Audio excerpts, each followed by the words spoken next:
here checking some spots. So far, I found some pheasant back mushrooms, and then look what I found now.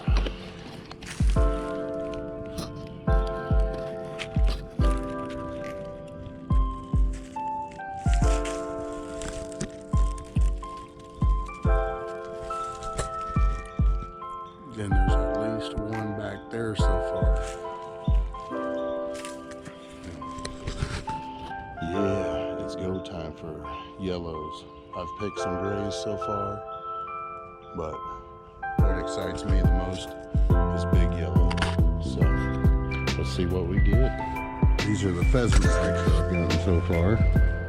Some smaller ones in there, so let's slowly step in here.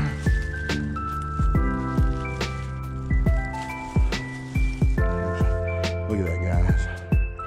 That's what it's all about, right there. Right there.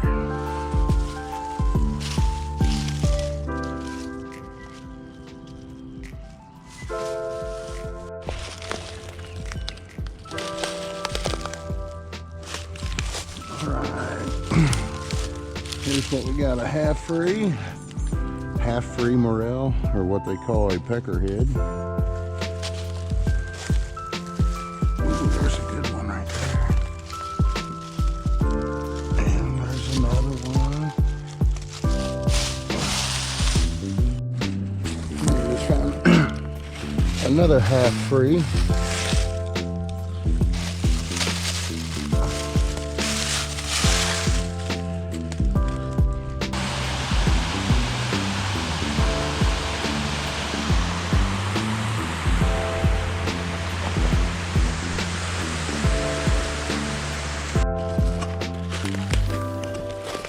Doing a little mushroom hunting, a little bit of creek fishing. Caught a couple creek chubs.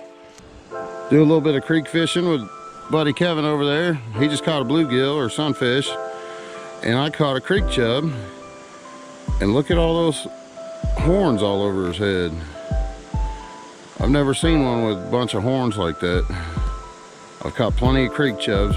And walking along, I seen the first mushroom.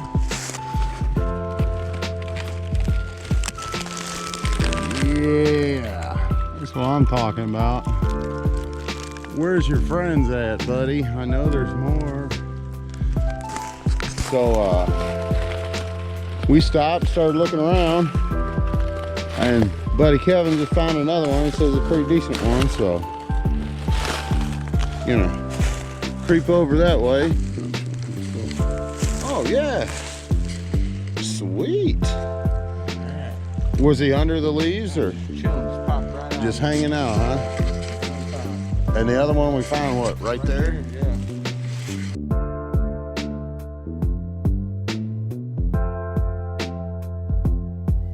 For my area, the little saying is when you start to see dandelions, start looking for gray morels. And when the dandelions start to change, start looking for yellows.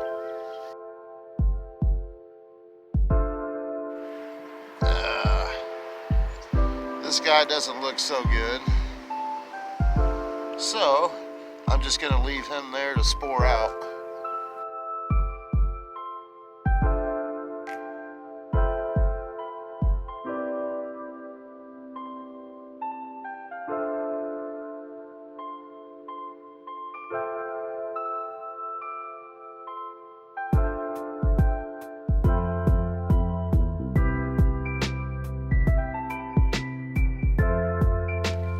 Steps.